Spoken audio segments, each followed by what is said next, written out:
भदोही जिलाधिकारी शैलेश कुमार और मुख्य विकास अधिकारी डॉक्टर शिवाकांत द्विवेदी ने आज सीतामढ़ी तीर्थ स्थल परिसर का औचक निरीक्षण किया।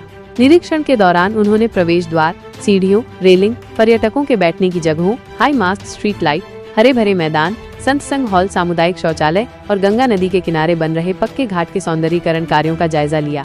निरीक्षण में जिलाधिकारी ने स्पष्ट रूप से पाया कि कार्यदायी संस्था और ठेकेदार द्वारा निर्माण कार्य मानकों के अनुरूप नहीं किया गया है। निर्माण सामग्री की गुणवत्ता भी संतोषजनक नहीं पाई गई। जिलाधिकारी ने बताया कि इस पर एक विस्तृत रिपोर्ट तैयार कर उत्तर प्रदेश पर्यटन विकास निगम को भेजी जाएगी। साथ ही यदि किसी अधिकारी या कर्मचारी की लापरवाही सामने आती है तो शासन को पत्र लिखकर कार्रवाई की संस्तुति की जाएगी।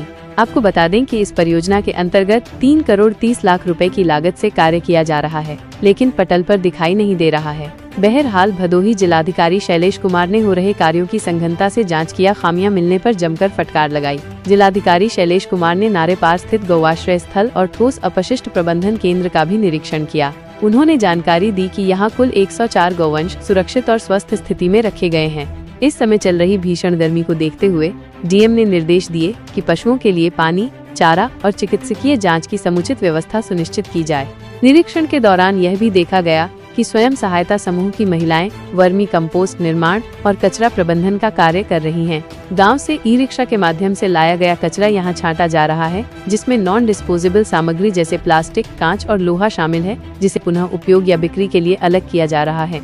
इस मौके पर मुख्य पशु चिकित्सा अधिकारी, सहायक पर्यटन अधिकारी, कार्यदायी संस्था के प्रतिनिधि और ग्राम प्रधान धर्मेंद्र सिंह समेत कई अधिकारी मौजूद रहे। भदोही जिलाधिकारी शैलेश कुमार ने जांच करने के बाद क्या कहा, जरा आप भी सुनिए।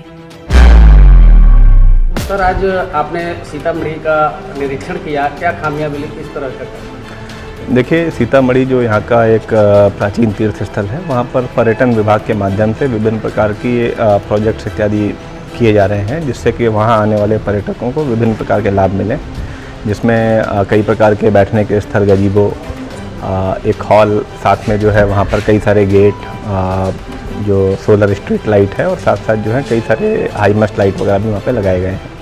तो वहाँ पे निरीक्षण किया गया तो ऐसा पाया गया कि जो कॉन्ट्रैक्टर है या जो वहाँ की जो कार्यदायी संस्था है, उसके द्वारा अपने कार्यों को सही ढंग से नहीं किया गया है और कतिपय जो मटेरियल इत्यादि इस्तेमाल किए गए हैं वो भी जो है बहुत अच्छी क्वालिटी के इस्तेमाल नहीं किए गए हैं। अभी हाल ही में प्रमुख सचिव महोदय द्वारा भी इसका विजिट किया गया था और उनको भी जो है कुछ एक खामियां मिली थी। डिटेल हम लोगों ने आज किया है। इसकी आख्या बना करके जो ये कार्यदायी संस्था है उत्तर प्रदेश पर्यटन विकास निगम, उनको जो है हम लोग इसको भेजेंगे और इसको करेक्ट कराया जाएगा। अगर इसमें जो है कोई खामी निकलती है किसी कर्मचारी के स्तर पर तो उसके विरुद्ध जो है कार्रवाई के लिए भी लिखा जाएगा। कितने लागत से योजना चल रही है? करीब बताया गया कि 3.25 करोड़ के आसपास का कार्य किया जाना था, तो कार्य लगभग समाप्ति की ओर है। उसमें कुछ खामियां जो हैं वो बताई गई हैं, उसको करेक्ट कर लेंगे तभी उसकी समाप्ति मानी जाएगी। नारेपार ग्राम सभा की गौशाला का आपने निरीक्षण किया गया?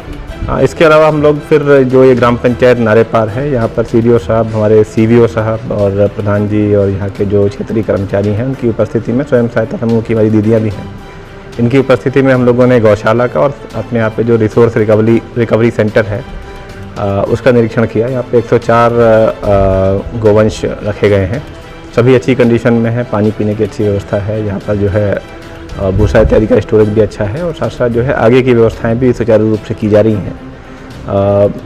निर्देश दिए गए हैं कि जो अभी लू इत्यादि का सीज़न है, समय गर्मी का सीज़न है, तो पशुओं को लू इत्यादि से बचाने के लिए, अत्यधिक गर्मी से बचाने के लिए एक तो पानी की व्यवस्था अच्छी रखी जाए, साथ साथ जो है ऐसी व्यवस्था की जाए जिससे कि सीधे तौर पर उनको जो है गर्म हवाओं का सामना न करना पड़े।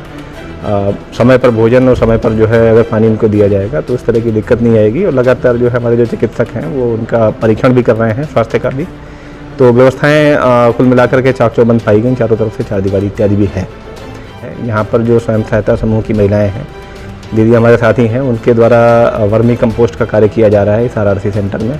साथ ही साथ जो है अभी बिल्कुल बन करके तैयारी हुआ है, तो गाँव में जितना भी हमारा कूड़ा इकट्ठा होता है, ऐसा कि जो नॉन डिस्पोजेबल, नॉन डिकम्पोजेबल कूड़ा होता है, जो कि जो है विघटित नहीं होता है, जैसे कि कांच है या प्लास्टिक है या कोई लोहे वगैरह का सामान है, तो उसको प्रधान जी के द्वारा अवगत कराया गया कि एक हमारा जो ई रिक्शा है उसके माध्यम से और 2 कर्मचारियों के माध्यम से घर घर से इसको कलेक्ट कराया जाता है और यहाँ पर इसका जो है अलग अलग करके उसका छटाई की जाती है, जिससे कि जो है उसको या तो रीयूज के लिए उसको रखा जा सके या फिर जो है उसका विक्रय के माध्यम से निस्तारण किया जा सके।